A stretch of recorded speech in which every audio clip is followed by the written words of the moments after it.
Good morning, students. Today I am going to continue my lecture for plus 2 arts political science, and the name of the chapter is US hegemony in the world politics, and the name of the topic is hegemony as soft power. Yesterday I have told you about US hegemony as a hard power, US hegemony as a structural power. Now let us continue with the topic hegemony as a soft power. It would, however, be a mistake to see US hegemony in purely military and economic terms. If we were not able to consider the ideological or cultural dimensions of US hegemony. Now, the third important point, US hegemony in the world politics is US hegemony as a soft power. It means the capacity to manufacture consent. In this topic, hegemony implies class ascendancy in social, political, ideological spheres. Sometime जो hegemony है वो कई बारी arise हुई है, hegemony arise हुई है when the dominant class और कंट्री जो थी win the consent of dominated classes by persuading the dominated classes to view world in a manner favorable to ascendancy of dominant classes. फिर US hegemony ने adopt किया the field of world politics. जो ये notion है hegemony का वो suggest करता है कि डोमिनेट पावर जो है deploys not only military power but also ये जो आइडियोलॉजिकल सोर्सेज हैं वो यूज़ किए जाते हैं to shape the behaviour of competing and lesser powers. जो बिहेवियर है वीकर कंट्री का वो इस तरह से इन्फ्लुएंस्ड में आ जाता है कि that favour the interest of the most powerful country and also particular is desire to remain permanent. अगर दूसरे वर्ड्स में हम बात करें goes hand in hand with often more effective than coercion. Next, the predominance of US in the world today is based not only its military power and economic power but also on its culture presence. US is known as a sole superpower in the world, give the aid to United Nations, International Monetary Fund, World Bank. It has US hegemony, hard power in the military sense, structural power in the sense of economic powers, and also it is soft hegemony as a soft power regarding culture presence. We know that all of we choose ideas of good life, personal success. Mostly the persons have the dream of individuals and society across the globe, but the dreams are churned out by practice prevailing in 20th century. America जो है most seductive in the sense the most powerful culture on the earth. This culture is known as the soft power, means ability to persuade rather than coerce. As time we get so use the hegemony as a hardly notice it. Most of the persons notice about the rivers, birds, trees around us. As मैंने आपको starting में story में बताया था Android, his cool pair of blue jeans When his parents were youngster in the Soviet Union, तो उस time जो blue jeans थी अल्टीमेट वो सिंबल था liberation from their generation.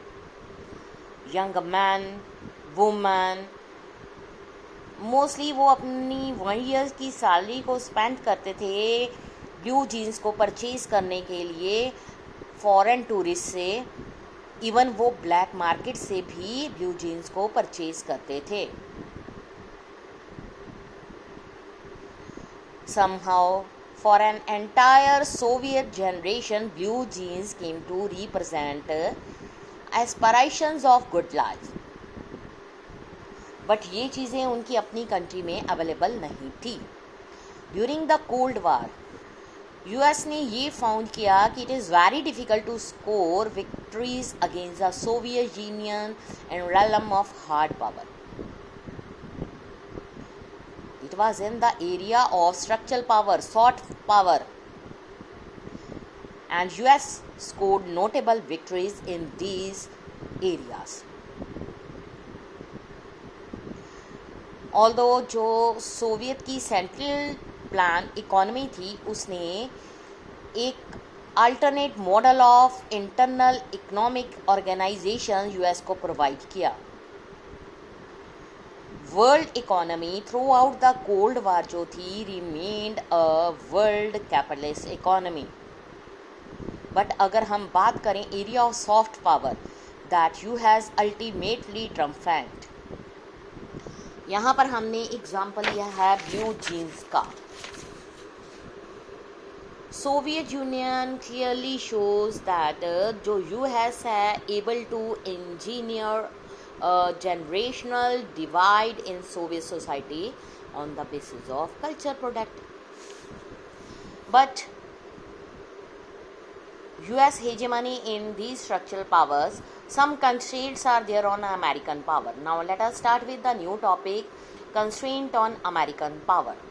History जो है हमें बता रही है कि एम्पायर्स जो हैं डिक्लाइन कर गए क्योंकि बहुत सारे कंस्ट्रेंट थे जिसके कारण उनकी डेवलप नहीं हो पाई. The biggest constraints to American hegemony lie within the heart of hegemony itself. हमने आइडेंटिफाई किया 3 constraints on American power. But none of these constraints seem to operate in the years following 9/11.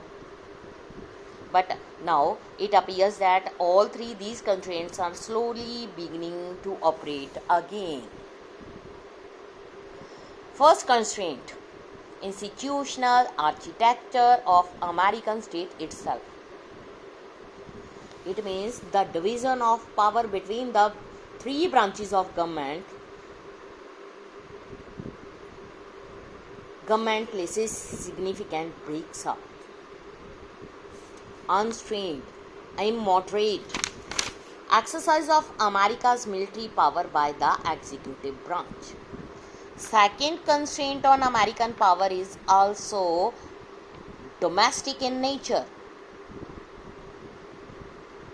And जो इसकी stems हैं from open nature of American society. Although जो American mass media है from time to time impose or promote a particular perspective on domestic public opinion in US. But अगर हम बात करें there is nevertheless a deep skepticism regarding the purpose and method of government in American political culture. But अगर हम long term की बात करें it is a huge constraint on US military action. It is the third constraint on US that perhaps the most important, सबसे important है. There is only one organization in international system. और जो वो organization है वो क्या कर रही है possibly moderate the exercise of American power today. ये है NATO, North Atlantic Treaty Organization. अब जो यूएस है इनॉर्मस इंटरेस्ट है उसका keeping the alliance of democracies. जो अकेले ही मार्केट इकोनॉमीज़ को फॉलो कर रहे हैं। इसलिए ये पॉसिबल है कि जो ये अलाइज हैं नाटो के, वो यूएस हेजेमनी को मॉडरेट करते रहें। इस तरह से हमने यूएस हेजेमनी के बारे में पढ़ा, उसकी अलग अलग कंस्ट्रेंट्स के बारे में पढ़ा, और US hegemony as a structural power, US hegemony as a soft power, US hegemony as a hard power. ठीक है, ये हमारे थे यूएस के रिगार्डिंग कि वो US hegemony in world politics में कैसे आया। Hard power means military power, structural power means economic power, and soft power is culture power, जो कि पूरे वर्ल्ड में यूएस अकेले ही इस चीज़ के साथ चल रहा है। ये था हमारा आज का टॉपिक। नेक्स्ट हम स्टार्ट करेंगे India's relation with US. Thank you students.